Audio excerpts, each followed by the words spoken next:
Hi students, good evening all of you and welcome to the session. So as we all know, CBSE has released the sample papers for the academic year 2022-23. तो आज हम science के sample paper में से जो chemistry का portion है वो स्टार्ट कर रहे हैं और आप पूरा आपको एनालिसिस मिलेगा कि कौन से क्वेश्चंस आए, कौन से टॉपिक से ज़्यादा क्वेश्चंस आए, किस टाइप के क्वेश्चंस देखने को मिल रहा है, कितने सेक्शंस हैं, पुराने क्वेश्चन पेपर से कितना डिफरेंस है और किस चैप्टर को ज़्यादा प्रेफरेंस दी गई है इन द क्वेश्चन पेपर, कितनी वेटेज किस चैप्टर की है वो सब भी आज हम डिस्कस करेंगे. So let's start. This is Sushmita Sharma, your chemistry expert at Embibe. तो बच्चों, सैम्पल पेपर में सबसे पहले हम लोग देखेंगे कि सेक्शंस कितने हैं, पर सेक्शन कितने क्वेश्चंस हैं और क्या उन क्वेश्चंस की वेटेज है. All right. सो सबसे पहले देखिए, we have 5 sections this time. पिछली बार क्या था, क्योंकि आपका कोविड के टाइम जो एग्जाम आया बहुत छोटा क्वेश्चन पेपर आया था, है ना, बहुत कम क्वेश्चन है. पहला पेपर तो आपका था ही मल्टीपल चॉइस क्वेश्चंस का, लेकिन इस बार क्या है, आपको 5 तरीके के डिफरेंट क्वेश्चंस मिलेंगे. तो देखते हैं. देखो सेक्शन, पहली बात तो ये देखो 39 क्वेश्चंस हैं. इट्स अ लॉन्ग पेपर, अच्छा खासा लंबा एग्जाम है. Then comes section A. Section A में है 20 ऑब्जेक्टिव क्वेश्चंस. अब इन ऑब्जेक्टिव में बेसिकली 16 ऑब्जेक्टिव है, बाकी 4 जो हैं वो असर्शन रीजन क्वेश्चंस है, तो वो भी ऑब्जेक्टिव में ही फॉल करते हैं. सो ये 1 मार्क क्वेश्चंस हैं सारे. सेक्शन ए में आपके आ गए 20 objective questions. Then comes section B. Section B में 6 क्वेश्चंस हैं और ये ज़रूर ध्यान रखना, सारे क्वेश्चंस कंपलसरी है. चॉइस है किसी किसी में, बट ऐसा नहीं है कि सेक्शन बी में 20 क्वेश्चंस और आपको 15 अटेम्प्ट करने हैं, ऐसा नहीं है. चॉइस है, जहाँ पे चॉइस है वहाँ पे आप अपनी चॉइस रख सकते हो कि हाँ मुझे ये वाला क्वेश्चन सॉल्व करना है. सो सेक्शन बी में वी हैव 6 क्वेश्चंस जो कि 2 मार्क्स के हैं सारे के सारे. ठीक है, तो ये शॉर्ट आंसर, वेरी शॉर्ट में आ गया basically. Then come section C, जिसमें 7 शॉर्ट आंसर क्वेश्चंस हैं और वो सारे के सारे क्वेश्चंस 3 मार्क्स ईच के होंगे. All right. Then comes section D. अब डी देखो, डी है लॉन्ग आंसर क्वेश्चंस का, जिनमें 3 लॉन्ग आंसर क्वेश्चंस हैं, 1 from physics, 1 from chemistry and 1 from biology. All right. और लास्ट जो है, अब इसका डिटेल आपको सारे सेशन में मिलेगा कि कितने वर्ड्स का आंसर किस क्वेश्चन में देना है, या डायग्राम कहीं है या नहीं है, वो सब आपको अभी मिलेगा सेशन में सारा कुछ. Also the last section, section E, is consist of basically the case based questions, जो लास्ट ईयर काफ़ी हमें समझ में आया कि इंपॉर्टेंस है इस चीज़ की भी. अब तो सेक्शन ई में आपको मिलेंगे कितने किस टाइप के केस बेस्ड क्वेश्चंस, कि आपके सामने केस होगा, उस पर बेस्ड क्वेश्चंस होंगे, और वो भी सारा, मतलब इसमें इस बार केमिस्ट्री से सिर्फ कोरोजन पे सवाल आया है, जो कि बहुत अजीब बात है. कभी कोरोजन पे इतना लंबा क्वेश्चन नहीं आता. और सेक्शन ई में जितने भी क्वेश्चंस हैं वो सारे 4 मार्क्स ईच ही हैं. All right. सो ये इंट्रोडक्शन था. Now we will be starting with the questions only. All right. So on the screen you can see there is a detailed analysis regarding your question paper. ठीक है बेटा, आपका जो science का paper है वो 80 मार्क्स का है, केमिस्ट्री इज फॉर 25 मार्क्स, और उसमें आपके ये 4 चैप्टर्स आ रहे हैं. इन केस आपको अभी तक नहीं पता हो बेटा, 5वां चैप्टर सिलेबस से हट चुका है, और बाकी जो 3rd और 4th चैप्टर में से जो पहले डिलीटेड पोर्शन था लास्ट 2 ईयर्स से, अब वो डिलीटेड नहीं है. ये 4 चैप्टर्स आ रहे हैं और पूरे के पूरे आ रहे हैं. There is no confusion. ठीक है, कौन सा टॉपिक आ रहा है कौन सा नहीं आ रहा, बिल्कुल भी इस बार डिस्कशन नहीं होगा, बिकॉज जो 4 चैप्टर्स आ रहे हैं वो कंप्लीट आ रहे हैं. चलो, so we have MCQ, assertion reason, very short answer, long answer and case based. तो ज़रा देखते हैं कि MCQs कौन से चैप्टर से कितने आ रहे हैं. ठीक है, देखो बच्चों, MCQs आपके chapter 1 chemical reactions and equations से स्पेसिफिकली 3 आ रहे हैं MCQs. ठीक है, एक क्वेश्चन ऐसा है जो फर्स्ट, सेकंड, थर्ड तीनों चैप्टर से काउंट किया जा सकता है. ठीक है, so I have written it separately. और एक आ रहा है असर्शन रीजन. तो देखो, चैप्टर 1 को किस तरीके से पढ़ना होगा. चैप्टर 1 से आपके 1 मार्क के ज़्यादा क्वेश्चंस आ रहे हैं. So we have to make sure कि जो एकदम मल्टीपल चॉइस क्वेश्चंस हैं उसमें चैप्टर 1 पे हमें खास ध्यान देना है. ठीक है, 1 वर्ड आंसर, असर्शन रीजन, ये सब आपका चैप्टर 1 से ज़्यादा आएगा. देन चैप्टर 2 से 2 क्वेश्चंस हैं आपके मल्टीपल चॉइस क्वेश्चंस में ही. Okay, then no multiple choice question from chapter 3, और चैप्टर 4 से भी एक ही आ रहा है, which makes a total of 7 marks. मतलब टोटल आपके मल्टीपल चॉइस क्वेश्चन 7 है, मार्क्स टोटल 8 हो गए, बिकॉज एक आपका असर्शन रीजन सवाल भी आ रहा है. ठीक है, now coming to very short, जो 2 नंबर के क्वेश्चन है आपके 2 मार्क्स ईच वाले. इसमें आपके 2 ही चैप्टर्स से, एक ही चैप्टर से देखने को मिल रहा है, that is chemical reactions and equations. ठीक है, बाकी आपका जो 3 चैप्टर्स बचे उनमें से कोई भी 2 मार्क्स का क्वेश्चन नहीं देखा गया. ठीक है, सो मतलब फर्स्ट चैप्टर से आपको ये ध्यान रखना है कि छोटे जो आंसर वाले क्वेश्चंस हैं वो फर्स्ट चैप्टर से ज़्यादा आ रहे हैं. देन शॉर्ट आंसर 3 नंबर वाले वो आपके फर्स्ट और सेकंड चैप्टर में से हैं. अगेन देखो, फर्स्ट चैप्टर से कितना कुछ आ रहा है ना. 5 नंबर तो यही हो गए, 5 और 2 7 और 3 10, 10 नंबर का आपका चैप्टर 1 लेके जा रहा है 25 मार्क्स में से, which is a good weightage according to 4 chapters. Then ये आपके 6 नंबर हो गए शॉर्ट आंसर वाले।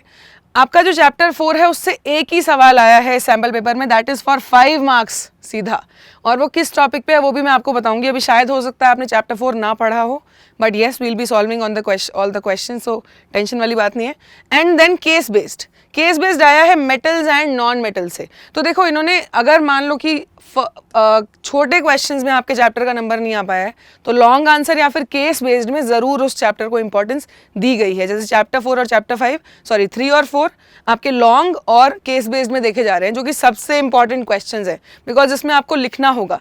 आई know you are Covid student जिन्होंने बहुत लिखा नहीं है पिछले 2 साल से, बट हाँ अब तुम्हें लिखना भी पड़ेगा। ये तो तुम बड़ी जल्दी कर लेते हो है ना, इसके लिए तुम क्विज भी करना चाहते हो, लेकिन जो थियरी है that is the main part जहाँ पे थोड़ी डिफिकल्टी फेस करेंगे आप, but yes we'll be practicing a lot more for the theory portion. Alright, तो ये बेटा आपका टोटल एनालिसिस था कि क्वेश्चन पेपर सेक्शंस में डिवाइडेड है, कौन से चैप्टर से कितने क्वेश्चंस आ रहे हैं। Alright, now let us go to the questions only. अब हम बारी बारी क्वेश्चन सॉल्व करेंगे, ठीक है। ये आपका क्वेश्चन 1 है इन सेक्शन ए। पहले एक बार डायग्राम को देखो, सबसे पहले look at the diagram. Okay, diagram कौन सा वाला है, तुम्हें मैंने ये reaction specifically we have done this, इसमें देखो साफ साफ दिख रहा है the reaction is between sodium chloride and sulphuric acid, isn't it. देखो ये रिएक्शन आपकी चैप्टर 2 में देखने को मिलती है बच्चा, है ना, चैप्टर 2 में देखने को मिलती है। तो इससे रिएक्शन से बनता क्या है, Na2SO4 एंड HCl गैस, है कि नहीं, बनता है। तो ये HCl गैस वाला क्वेश्चन है कि इस गैस को अगर हम ड्राई लिटमस से टेस्ट करेंगे या वेट लिटमस से टेस्ट करेंगे, वो वाला पोर्शन है ये, ठीक है। डायग्राम में रिएक्टेंट्स पढ़ के यू कैन अंडरस्टैंड कि कौन से पोर्शन से सवाल आ रहा है। तो अब देखो, आपने जब ये रिएक्शन करवाया you brought a moist litmus paper, तो डायग्राम की जो इंपॉर्टेंट चीज़ थी वो यही थी that you have caught, that is moist litmus paper. अब जरा क्वेश्चन को ध्यान से देखते हैं। The change in colour of the moist litmus paper in the given setup is due to, देखो आपको ये ऑलरेडी बता दिया इन्होंने कि मॉइस्ट लिटमस पेपर था और चेंज आया है, क्यों आया है।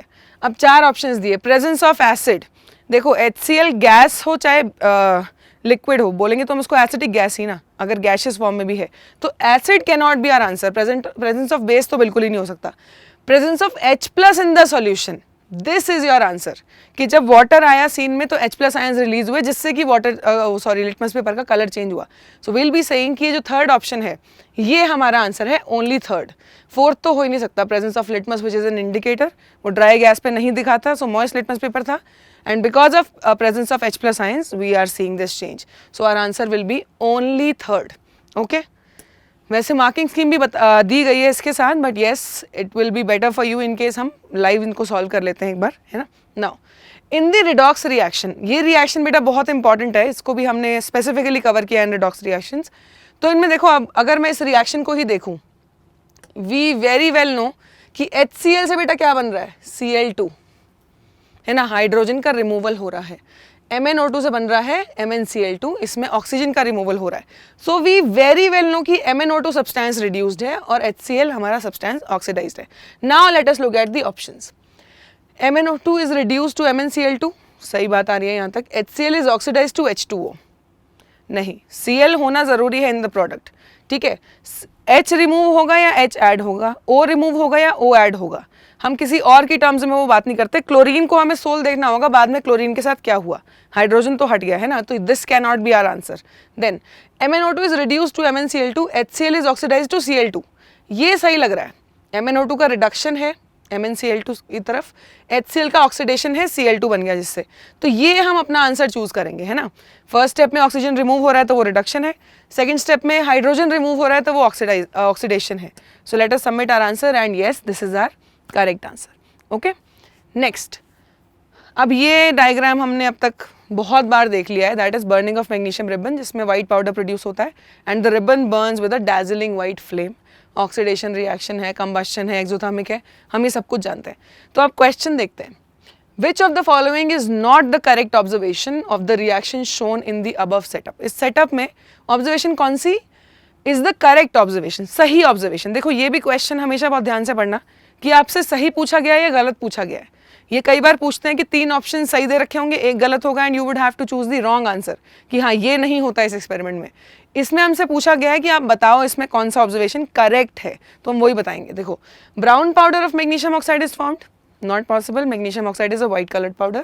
Colorless gas which turns lime water milky is evolved, no. We know that this gas is carbon dioxide, जिसकी इस ऑप्शन में बात हो रही है, तो ये भी नहीं हो सकता। Magnesium ribbon burns with a brilliant white light, ये अब तक सही लग रहा है ना। अब next, reddish brown gas with the smell of burning sulphur has evolved, नहीं, सल्फर कहीं है ही नहीं, तो सल्फर डाइऑक्साइड तो कहाँ से ही बनेगी। सो सी विल बी आवर ऑप्शन कि मैग्नीशियम एक ब्राइट व्हाइट लाइट के साथ बर्न करता है, and yes this is the correct answer. All right, now moving to the fourth question.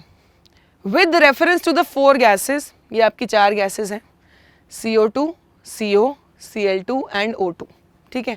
Which one of the options in the table is correct? अब देखो ये जो question है ना, ये चारों चैप्टर में से कॉमन है, ठीक है। अब देखो एसिडिक ऑक्साइड कौन सा होगा इनमें से, पहली बात तो ऑक्साइड होना चाहिए, ऑक्साइड्स आपके पास 2 ही हैं, CO2 और CO। एसिडिक इनमें से बेटा कार्बन डाइऑक्साइड होता है, ठीक है। तो कार्बन डाइऑक्साइड एसिडिक में कहाँ आ रहा है, 3 ऑप्शंस में आ रहा है, तो ए को तो पहले ही एलिमिनेट कर दो, है ना। एसिडिक ऑक्साइड में यहाँ CO लिखा है, तो ये ऑप्शन तो बिल्कुल भी नहीं हो सकता, हमने फर्स्ट ऑप्शन एलिमिनेट कर दिया। Next, used in treatment of water is your Cl2 gas. Treatment of water मतलब जब बैक्टीरिया मारने के लिए हम डिसइंफेक्टेंट डालते हैं, वो क्लोरीन गैस होती है, तो कहाँ Cl2 आ रहा है, फर्स्ट और सेकेंड में, तो मतलब थर्ड और फोर्थ भी हट गए। अब आपको आगे सोचने की जरूरत ही नहीं है, ऑब्वियसली आपका बी ऑप्शन करेक्ट है। फिर प्रोडक्ट ऑफ रेस्पिरेशन, फिर भी हम चेक करेंगे। रेस्पिरेशन में बेटा कार्बन डाइऑक्साइड, ऑक्सीजन इनहेल होती है, कार्बन डाइऑक्साइड रिलीज की जाती है, तो बिल्कुल सही है कार्बन डाइऑक्साइड, है ना। Then product of incomplete combustion, देखो बेटा अगर आप कोल को, ऑक्सीजन की मात्रा कम है और उसमें आप उसको जला रहे हैं कोल को, तो ऑक्सीजन कम होने की वजह से कंप्लीट कंबशन नहीं हो पाता। कंप्लीट कंबशन होता तो कार्बन डाइऑक्साइड बनती, but as this is incomplete combustion तो हम ये कहेंगे कि कार्बन मोनोऑक्साइड बनी। तो बी ऑप्शन एकदम एंटायरली करेक्ट है ना। तो बी ऑप्शन को अब हम सिलेक्ट करेंगे एज आर आंसर, जो कि हमने पूरा चेक कर लिया है, and yes this is the correct answer. All right, now next question. On placing a copper coin in a test tube, देखो ये डिस्प्लेसमेंट रिएक्शन पे क्वेश्चन है बेटा। आपने कॉपर कॉइन किस में प्लेस किया है, you have place this copper coin containing green ferrous sulphate solution, FeSO4 में प्लेस किया है। अब तुम बेटा सबसे पहले तो इसमें ये देखो ज़्यादा रिएक्टिव कौन है। You very well know that copper is less reactive than iron, तो आयरन ज़्यादा रिएक्टिव है ना। और आप एक लेस रिएक्टिव मेटल का रिएक्शन करवाना चाहते हो मोर रिएक्टिव मेटल के सॉल्ट के साथ, this reaction will never happen, क्योंकि कॉपर आयरन को डिस्प्लेस कर ही नहीं पाएगा, है ना। तो अब ऑब्जर्वेशंस देखो, turns blue and a grey substance is deposited, नहीं हो सकता। Turns colourless and a grey substance is deposited on the copper coin, no. Turns colourless, basically कोई चेंज होगा ही नहीं। It is only the D option that the solution remains green without any change in the copper coin, कोई change नहीं, क्योंकि कोई reaction ही नहीं होगा। So that is why we mark our answer as option D. Okay, ये simple displacement देखो थोड़ा सा क्लेवर क्वेश्चन था। जनरली क्या आता है कि कलर चेंज पूछते हैं, कि रिएक्शन जो हो ही रहा होगा उसका कलर चेंज पूछते हैं। अब अगर आपको ये रिएक्टिविटी तुरंत याद नहीं आई तो आप तुक्का भी मारोगे कि हाँ मैम ये अब ये तो चेंजेस ही याद नहीं आ रहे, इनमें से कोई एक होगा जो ज़्यादा सही सा लग रहा है वो कर देते हैं, बट नहीं, सबसे पहले आपको रिएक्टिविटी चेक करनी है, ठीक है। Now Anita added a drop each of diluted acetic acid and dilute hydrochloric acid on pH paper and compared the colors. Which of the following is not the correct conclusion? आपसे अब गलत पूछा गया है. You have to give the wrong answer, okay? So pH of acetic acid is more than that of hydrochloric acid.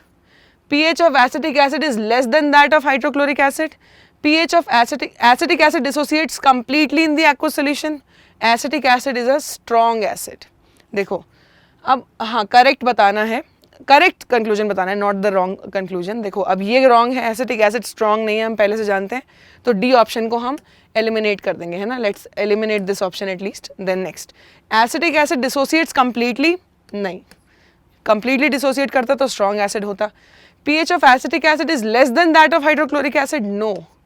जो strong acids होते हैं उनका पीएच स्ट्रॉन्ग होता है, मतलब कम होता है, वीक का ज़्यादा होता है pH. Then pH of acetic acid is more than that of hydrochloric acid. ये ऑप्शन सही लग रहा है कि हाँ acetic acid is a weak acid, so its pH will be more than that of hydrochloric acid. let us now submit our answer and yes, this is the correct answer only. Now next question. अब बेटा ये 4th chapter से है, हो सकता है कि आपने अभी ये चैप्टर ना देखा हो, but you will be able to understand. देखो अब the formula of 4 organic compounds are shown below. ठीक है, पहले इन ऑर्गेनिक कंपाउंड्स को जरा पहचान लेते हैं कि ये कौन कौन है ना. The first one is your unsaturated hydrocarbon ethene. ये एक हाइड्रोकार्बन है. Okay, this is a hydrocarbon because this compound is only made of carbon and hydrogen. B जो आपका है, this is acetic acid या फिर ethanoic acid. Ethanoic acid. This is not a hydrocarbon. ये एक carboxylic acid है. Next, this is your ethane. Again a hydrocarbon but this one is saturated. ये एक saturated hydrocarbon है. And the D1 is an alcohol that is ethanol. ये सब organic compounds बेटा आपको पढ़ाए जाएंगे चैप्टर में when will be starting with the chapter 4. अब ये 4 ऑर्गेनिक कंपाउंड्स हैं. ठीक है, now let us read the question. Choose the correct option. A and B are unsaturated hydrocarbons. A and B unsaturated तो हैं लेकिन दोनों हाइड्रोकार्बन्स नहीं हैं, है ना. Only A is a hydrocarbon, B is not a hydrocarbon, so the first option is eliminated. Second one, C and D R saturated hydrocarbons. C and D. C and D are saturated, but they both are not hydrocarbons. Only this one is a hydrocarbon, not D. तो second option को भी हम eliminate कर देंगे. ठीक है. Addition of hydrogen in the presence of a catalyst changes A to C. क्या कहा जा रहा है कि अगर हम A में हाइड्रोजन का एडिशन करा दें और साथ में कैटलिस्ट रखें जैसे कि निकल या पैलेडियम. ठीक है, निकल मान लो, तो ए से सी में आ सकते हो आप. बेटा this is a correct reaction. Basically ये बिल्कुल सही बात दी गई है कि जब आप हाइड्रोजन का रिएक्शन कराएंगे, एडिशन रिएक्शन होता है ये जो डबल बॉन्ड है दिस विल ब्रेक और एक हाइड्रोजन यहाँ अटैच हो जाएगा, एक हाइड्रोजन यहाँ अटैच हो जाएगा. That is how this compound gets changed into this compound. तो ये ऑप्शन अभी तक सही लग रहा है ना. Then addition of potassium permanganate changes B to D. Potassium permanganate is basically an oxidising agent. अब B से D जाने पे आप देख रहे हो यहाँ पे 2 ऑक्सीजन्स थे और यहाँ पे एक ही ऑक्सीजन है. डेफिनेटली यहाँ ऑक्सीडेशन नहीं हुआ है, यहाँ पे तो रिडक्शन हो गया है ना. अगर हम D के साथ ये रिएक्शन कराएंगे, in case the option was reverse, अगर हम D के साथ ये रिएक्शन करवाते पोटेशियम परमैंगनेट वाली, तो आपको ये मिल जाता B. उल्टा वाला सही था, ये ऑप्शन सही नहीं है. So our correct answer will be option C, that is addition of hydrogen in the presence of a catalyst changes A to C. ये हमारा एकदम सही आंसर है. Great, very good. So we have done the section A जिसमें हमारे पास 7 questions आ रहे थे. ठीक है, now coming to section B. Okay, section B में क्या है बच्चों, question 21 to 26 are short answer questions. इसमें देखो क्या दिया गया है. अच्छा, also there is a assertion reason question. ठीक है बेटा, एक असर्शन रीजन क्वेश्चन भी है. उसमें क्या था, सो असर्शन में उसमें दिया गया है that AGBR is used in black and white photography, है ना. ब्लैक एंड वाइट फोटोग्राफी में यूज होता है. और रीजन भी दिया गया है कि the dissociation, the reaction happens in the presence of sunlight and the reaction is exothermic. बाकी सारी बातें ठीक है, लास्ट में एक्सोथर्मिक मेंशन्ड है ना. देखो आप भी जानते हो कि जितनी भी डिसोसिएशन रिएक्शंस हैं आपके सिलेबस में सारी की सारी एंडोथर्मिक हैं. ठीक है, बहुत रेयरली एक्सेप्शंस हैं.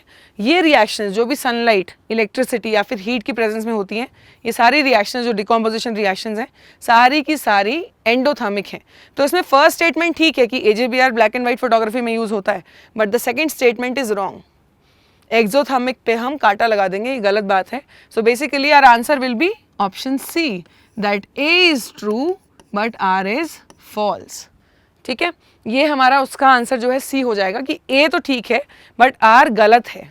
तो हमने आपस में एक्सप्लेनेशन तो चेक ही नहीं करना, R स्टेटमेंट है ही गलत. ठीक है, तो उसका आंसर बेटा आपका C है. Now coming back to our question 21. ठीक है, पहले क्वेश्चन पढ़ते हैं आराम से. अब ये आपका सेक्शन B है तो मतलब ये क्वेश्चन 2 मार्क्स का है, isn't it? A clear solution of slaked lime is made by dissolving CaOH twice in excess of water. आपने कैल्शियम हाइड्रोक्साइड का एक्वस सॉल्यूशन जो है ऑब्टेन कर लिया है. ठीक है, बिल्कुल सही है, एक्सेस वाटर में डिजोल्व करके. This solution is left exposed to air इस सॉल्यूशन को आपने एयर के सामने एक्सपोज्ड रख दिया कि इसका एयर से एकदम कॉन्टैक्ट है पूरा, the solution slowly goes milky as a faint white precipitate forms. कहा जा रहा है कि धीरे धीरे ये मिल्की हो जाएगा, इसमें मिल्कीनेस अपीयर हो जाएगी एकदम से थोड़े टाइम बाद। Support your response with the help of a chemical equation. So very simple. So your answer will be that when this solution is prepared and kept in the open air, तो आप जानते हो air में carbon dioxide होती है, isn't it? Air में carbon dioxide है, अब वो कार्बन डाइऑक्साइड का इससे रिएक्शन होगा and when they react तो एक कॉम्बिनेशन रिएक्शन हो जाएगा due to which calcium carbonate will be formed, not combination actually displacement ही होगा बट ठीक है, calcium carbonate will be formed along with water. Okay, तो ये जो कैल्शियम कार्बोनेट बेटा फॉर्म हुआ as a product, this calcium carbonate was insoluble in the solution और ये विद टाइम होगी, रिएक्शन ग्रेजुअली होगी तो मिल्कीनेस धीरे धीरे आती रहेगी and this settles down in the solution as it is insoluble in the reaction mixture. तो जो milkiness थी, the milkiness appeared because of the formation of calcium carbonate in the solution. Easy. और ये reaction बेटा हमेशा exam में आती है. This reaction is very very important. Lime water milky वाली कार्बन डाइऑक्साइड का टेस्ट, ये सब बहुत इंपॉर्टेंट है, ठीक है ना. Now there is another question और इसमें भी थोड़ा सा आपको अब ध्यान से देखना है. कीर्ति, ये बेसिकली और की चॉइस है, 21 का और वाली चॉइस है ये, मतलब अगर आपको वो अटेम्प्ट नहीं करना तो आपको ये अटेम्प्ट करना है. Kirti added dilute hydrochloric acid to 4 metals, 4 metals थे, copper, iron, magnesium and zinc. इनके साथ इसने HCl ऐड किया, ठीक है. इट्स वेरी इजी, दिख ही रहा है क्वेश्चन किस तरफ जा रहा है ना. अब क्या होगा, और उसने अपनी ऑब्जर्वेशंस रिकॉर्ड करी according to the table below. उसने अपने हिसाब से ये ऑब्जर्वेशंस रिकॉर्ड करी हैं कि ये मेटल था जिसका एसिड से रिएक्शन हुआ, गैस इवॉल्व हुई या नहीं, तो उसने येस या नो लिखा है, ठीक है. Now select the correct observations and give the chemical equations of the reactions involved. देखो अब हम ज़रा इधर देखते हैं. कॉपर का HCl से रिएक्शन बेटा कराओगे तो ये रिएक्शन नहीं होगा, because copper is less reactive than hydrogen, तो कॉपर इसको डिस्प्लेस कर ही नहीं पाएगा. आयरन इज मोर रिएक्टिव, तो ये रिएक्शन होगा and the products will be FeCl2 plus hydrogen gas. Okay, very simple. अब मैग्नीशियम का भी रिएक्शन बिल्कुल होगा, है ना. मैग्नीशियम का reaction is MgCl2 and hydrogen gas. आपको ये सारी इक्वेशंस एग्जाम में नहीं लिखनी है, आई एम ओनली एक्सप्लेनिंग. आपको सिर्फ वही लिख के आना है जो कि क्वेश्चन में पूछा गया कि करेक्ट ऑब्जर्वेशंस की इक्वेशंस दे दो, है ना. देन ZnCl2 एंड हाइड्रोजन, इन तीन की इक्वेशन हम लिखेंगे because iron, magnesium and zinc are more reactive than hydrogen, so the displacement reaction will take place, है ना. हो गई रिएक्शन. अब यहाँ पे देखो, Kirti recorded that when copper is put in hydrochloric acid तो गैस इवॉल्व होगी. दिस ऑब्जर्वेशन इज रॉन्ग, नहीं होगी. We know that the reaction will not take place, तो ये ऑब्जर्वेशन रॉन्ग हो गई. आयरन के केस में शी रोट येस, तो ये बात सही है कि हाँ आयरन का रिएक्शन होगा, सो हाइड्रोजन गैस भी इवॉल्व होगी. मैग्नीशियम के केस में शी अगेन रोट नो, ऐसा नहीं है, बिल्कुल गैस इवॉल्व होगी, so this observation is also wrong. Zinc के केस में येस लिखा है, ये भी ठीक है. तो आपको 2 रिएक्शंस आंसर में मेंशन करके आनी है. You have to write that only two of the observations are correct, that when basically iron and zinc react, hydrogen gas will be evolved, so the 2 equations will be this one and this one. Very easy. बस ये है कि question ना बेटा ध्यान से पढ़ना है, थोड़ा सा टाइम लगेगा क्वेश्चन पढ़ने में, पर क्वेश्चंस हैं बहुत आसान, ठीक है. Coming to the section C now. अब section C is for short answer questions, basically 3 mark questions आ गए. अब ये 3 नंबर का सवाल है. क्या कहा गया है, 2 टाइप्स की रिएक्शंस दी हैं, ठीक है. वी वेरी वेल नो कि फर्स्ट में एक मेटल का रिएक्शन सॉल्ट से हो रहा है जिससे कि डिस्प्लेसमेंट हो रहा है, तो फर्स्ट वाला डिस्प्लेसमेंट है ना. एंड सेकंड वाले में 2 आयनिक कंपाउंड्स का रिएक्शन है जिसमें कि एज अ रिजल्ट दोनों कंपाउंड्स अपने आयंस को एक्सचेंज कर रहे हैं. So this is a double displacement reaction, isn't it. Displacement and double displacement. Identify the types of reaction. Types of reaction हमने ऑलरेडी बता दिया है. Then give 1 example for each type in the form of a balanced chemical equation. अब आपको example देना है. So पहले displacement का देख लेते हैं एग्जाम्पल, है ना. Let's first right about displacement. Displacement में बेटा कोई भी आप रिएक्शन लिख सकते हो, जैसे जिंक का रिएक्शन लिख दो आप कॉपर सल्फेट के साथ, we very well know that zinc is more reactive than copper, तो यहाँ पे जिंक डिस्प्लेस कर देगा इसे, zinc sulphate will be formed and copper will be displaced, है ना। अब प्रेफरेबल है कि आप स्टेट्स भी लिख के आएंगे, जिंक के साथ सॉलिड लिखेंगे, कॉपर सल्फेट के साथ एक्वस, जिंक सल्फेट भी एक्वस और फिर कॉपर सॉलिड। स्टेट्स मेंशन करनी है बेटा, एग्जाम में जो इक्वेशंस आ रही हैं you have to make sure कि आपने स्टेट्स लिखी हैं। देन आप डबल डिस्प्लेसमेंट का रिएक्शन क्या देंगे बताओ, एक अच्छा सा है लेड आयोडाइड वाला, है ना। So first of all your reactants are lead nitrate aqueous and potassium iodide aqueous, and when they react lead combine करेगा iodide से, potassium combine करेगा nitrate से, so potassium nitrate is a salt which is soluble in the aqueous solution, तो ये आपका soluble रहेगा, and the second product formed is lead iodide which will be present as a yellow precipitate, ये एक yellow precipitate की तरह बेटा produce होगा जो कि solution में नीचे बैठ जाएगा। सो ये दो एग्जाम्पल्स मैंने लिखे, आपका जो मन करे आप वो एग्जाम्पल लिख के आ सकते हो, देयर इज़ नो रूल कि यही इक्वेशन लिख के आनी है, बहुत सारे एग्जाम्पल्स हैं। तो ये आपका क्वेश्चन कंप्लीट हो गया, see how easy it was. और देखो इसमें किसी पर्टिकुलर इक्वेशन पे क्वेश्चन नहीं था, आपसे एग्जाम्पल पूछा गया, तो आपको एग्जाम्पल्स भी याद करने हैं कि डिकम्पोजिशन के 2-3 याद कर लिए, कॉम्बिनेशन के भी, और आपके ये डबल डिस्प्लेसमेंट, डिस्प्लेसमेंट रिडॉक्स, सबके आपको पास एग्जाम्पल याद होने चाहिए। Now another question from section C itself, मतलब ये क्वेश्चन भी आपका 3 मार्क्स का ही है ना। अब देखो क्वेश्चन को, question 28, identify the gases involved at the anode and cathode in the above experimental setup. पहले एक्सपेरिमेंटल सेटअप देखो, ये देखते ही आपको देखो दिख रहा है यहाँ पे ब्राइन एंटर कर रहा है ना, यहाँ पे ब्राइन कंटेनिंग सोडियम हाइड्रोक्साइड बन रहा है, तो ये आपका क्लोरल्कली प्रोसेस का डायग्राम है ना, क्लोरल्कली प्रोसेस। अब इस क्लोरल्कली प्रोसेस में आपसे पूछा गया कि एनोड पे कौन सी गैस आएगी और कैथोड पे कौन सी गैस आएगी। ये याद करने का मैंने एक बहुत सिंपल फॉर्मूला बताया था। इसमें क्या हो रहा है, ब्राइन का इलेक्ट्रोलिसिस है बस, तो you have 4 kinds of ions, sodium chloride H+ and OH-। अब इन दोनों में क्या था बेटा, जो कम रिएक्टिव हैं वो जाके इलेक्ट्रोड्स पे जाके ऑक्सीडाइज या रिड्यूस हो जाएंगे, है ना, लेकिन जो ज़्यादा रिएक्टिव है वो आपस में ही रिएक्ट कर लेंगे। तो sodium and hydroxide were more reactive, तो इन्होंने आपस में मिलके NaOH फॉर्म कर लिया, है ना। बचे 2 आयंस, क्लोराइड एंड हाइड्रोजन। अब ये इसमें एक छोटी सी ट्रिक है कि एनायन हमेशा एनोड पे जाएगा, कैटायन हमेशा कैथोड पे जाएगा। तो मतलब एनायन कहाँ आ रहा है, एनोड पे, पॉजिटिव इलेक्ट्रोड पे। यहाँ पे क्लोराइड एनायन आ रहा है इस पे इलेक्ट्रॉन डोनेट करने, और यहाँ पे H+ आ रहा है। तो it's very easy to remember कि कैटायन कैथोड पे जाएगा, एनायन एनोड पे जाएगा। तो क्लोरीन गैस रिलीज होगी एनोड पर और हाइड्रोजन गैस रिलीज होगी कैथोड पर, ठीक है। So what will be our answers, anode पे आई क्लोरीन गैस और कैथोड पे आई हाइड्रोजन गैस, ठीक है ना, वेरी इजी।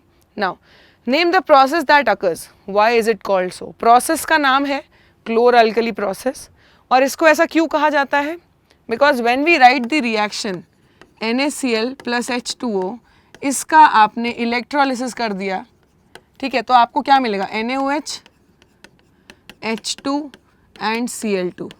तो यहाँ पे देखो एक तो क्लोरीन बन रहा है और अल्कली बन रहा है, तो because of the products we say that this process is chloralkali process. ये आपको लिख के आना है, because of the products formed that are hydrogen gas, chlorine gas and alkali, we call this process as the chloralkali process. Easy. Last portion, illustrate the reaction of the process with the help of a chemical equation. आपको obviously process की equation पूछेंगे ही पूछेंगे, तो यही equation है, बस इसमें state ज़रूर mention कराना। NaOH, NaCl के साथ भी आप aqueous लिखेंगे, H2O के साथ liquid, NaOH के साथ aqueous, H2 के साथ gaseous और Cl2 के साथ भी gaseous। स्टेट सारी मेंशन करनी है विद और ये नीचे नहीं लिखना, वो तो मैंने अभी लिख दिया बिकॉज ऑफ स्पेस, बाकी आपको साथ में ही मेंशन करना है after every compound. Okay, this was your question number 28।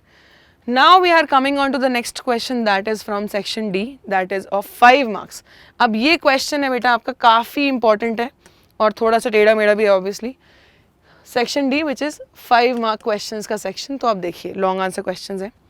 Srishti heated ethanol को हीट किया with a substance drops of concentrated sulphuric acid, H2SO4 के ड्रॉप्स के साथ इसको हीट किया, ठीक है.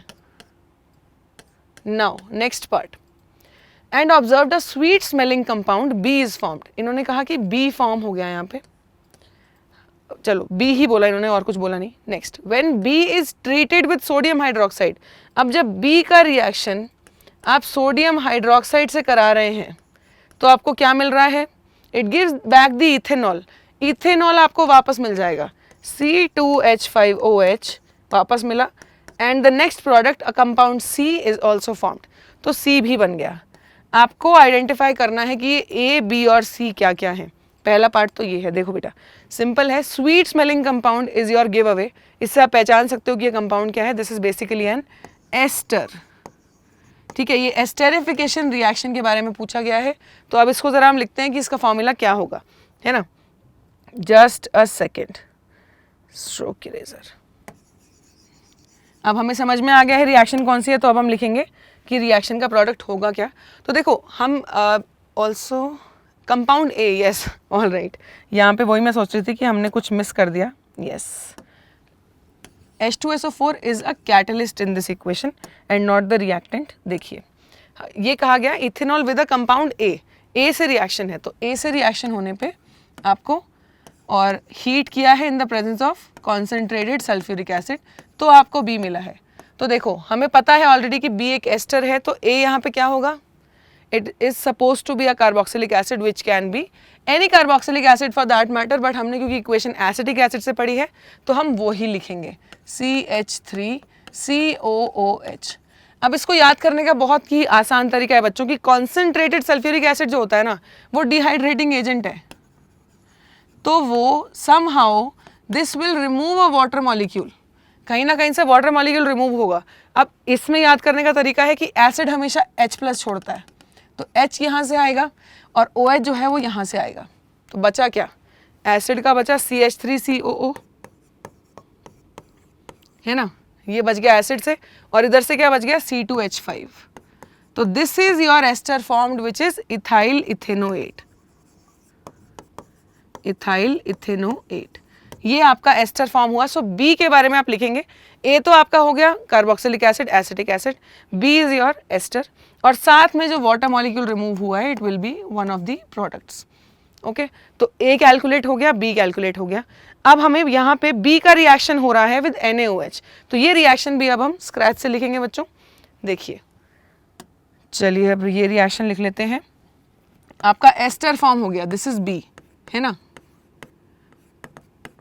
This is now your B. अब इसका रिएक्शन आप करा रहे हैं NaOH से. तो क्या फॉर्म होगा?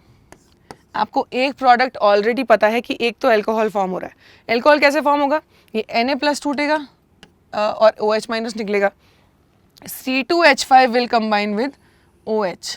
तो इसलिए आपका एक प्रोडक्ट हुआ C2H5OH विच इज इथेनॉल, जो कि क्वेश्चन में भी गिवन था, है ना. नेक्स्ट क्या हुआ? ये CH3CO जो है this will combine with Na. तो क्या बन गया? CH3COONA. Sodium ethanoate is the compound C. Sodium ethanoate, sodium ethanoate. तो आपने अब फाइनली सब्सटेंसेस आइडेंटिफाई कर लिए हैं. A इज योर, लिख देते हैं, A is your ethanoic acid, ethanoic acid. B is the ester, that is ethyl ethanoate, ethyl ethanoate. And C is your sodium ethanoate. After the reaction, इसको hydrolysis reaction भी कहा जाता है बच्चों, because it again breaks into the, और क्योंकि इससे आप आराम से अपना रिएक्टेंट एसिड भी ऑब्टेन कर सकते हैं. आपको रिएक्टेंट अल्कोहल तो मिल गया, इसके हाइड्रोलिसिस से आपको एसिड भी मिल जाएगा. Okay, so sodium ethanoate. All right. Soapification is the name of this reaction, जिसमें NaOH से reaction हो रहा है. This process is soapification. और इसका हाइड्रोलिसिस करने पे जो आपका C प्रोडक्ट बना है सोडियम इथेनोएट, इसका हाइड्रोलिसिस करने पे आपको बच्चों एसिड भी वापस मिल जाएगा. ठीक है, चलो next. Give one use each of the compounds A and B. Compounds A and B का यूज बताना है. देखो A आपका क्या है? A is your ester. A कहाँ sorry A is your carboxylic acid, vinegar में यूज़ होता है ना, सबसे सिंपल यूज़। देन एस्टर कहाँ यूज़ होता है, स्मेल्स में, जहाँ पे आपको फूड फ्लेवरिंग करनी है, परफ्यूम्स में, इन सब में एस्टर का यूज़ है। Alright, then write the chemical reactions involved, obviously this has to be a question, and name the reactions। तो name करना है, esterification and soapification, दो ही reactions थी आपकी, है ना। तो ये reactions भी हमने देख ली, this was a 5 mark question। ये मैंने explain करते हुए I have taken the entire concept, but आपको आंसर क्वेश्चन वाइज करना है। जैसे ए पार्ट है तो आपको पहले आइडेंटिफाई ए एंड सी, तो आप ए एंड सी का पहले आइडेंटिफिकेशन लिखेंगे only, nothing else. In the second part you will be writing their uses of A and B, uses A and B के पूछें, और लास्ट में आप केमिकल रिएक्शंस लिखेंगे according to the question itself. हम लोग एक्सप्लेन करते time obviously I have to explain the complete concept, but आपको आंसर क्वेश्चन वाइज करना है। नाउ सेक्शन डी, अब ये आपका again there is a choice in that question, ये और वाला ऑप्शन है, आप ये भी कर सकते हो, ठीक है। Now what is the role of concentrated sulphuric acid when it is heated with ethanol at 443 kelvin.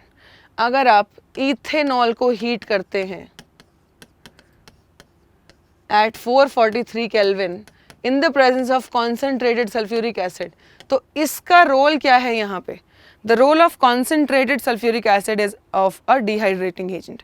मैंने आपको बताया कि ये आराम से वाटर मॉलिक्यूल रिमूव कर सकता है फ्रॉम द रिएक्टेंट्स, सो यही काम है इसका। Concentrated sulphuric acid is used as a dehydrating agent only. तो देखो, गिव द रिएक्शन इन्वॉल्व, अब रिएक्शन भी देना है, सो पहले आप लिखेंगे that it is a dehydrating agent. अब इसको अगर मैं आपको थोड़ा सा डिटेल में समझाऊं तो C2H5OH का फॉर्मूला अगर आप डिटेल थोड़ा सा लंबा लिखते हैं अगर प्रॉपरली, तो ऐसे है ना, this is the formula of ethanol, CH3CH2OH। अब क्या होगा, इस कार्बन से OH निकलेगा और इस कार्बन से H निकलेगा, तो दोनों कार्बन के पास एक एक फ्री इलेक्ट्रॉन बच जाएगा, due to which a double bond will be formed. ये तो रिमूव हो गए ना, तो the product will be ethene, C double bond C, then only 2 hydrogens on each of the carbons. So the product will be ethene, which is an unsaturated hydrocarbon. Okay. Then Reshu by mistake forgot to label the 2 test tubes containing ethanol and ethanoic acid. Suggest an experiment to identify the substances correctly. Simply आपको test बताने हैं और कुछ नहीं है बेटा इसमें। अभी ये है, ये पोर्शन आप लोगों ने देखा नहीं है, I know this will be very difficult to understand, but देखो सिंपल है। एसिड का टेस्ट तो आप लिटमस पेपर से कर लो, इट्स सो इजी, है ना। एसिड का टेस्ट आप लिटमस पेपर से कर सकते हैं, इट्स वेरी इजी। एल्कोहल का कैसे करेंगे, एल्कोहल में बेटा जैसे C2H5OH है, there is a very simple test, very simple. Sodium dip कर दो इसमें, क्योंकि एल्कोहल का लिटमस पे कोई फर्क नहीं पड़ेगा, है ना। लिटमस आपने डिप कर लिया, आपने एसिड आइडेंटिफाई कर लिया, अब दूसरा बचा एक और colourless liquid which is C2H5OH। जब आप ये रिएक्शन कराते हैं you will obtain sodium ethanoate, ठीक है, 2 molecules of C2 sodium ethoxide, sorry sodium ethoxide बन जाएगा, एक ही ऑक्सीजन है यहाँ पे बच्चों।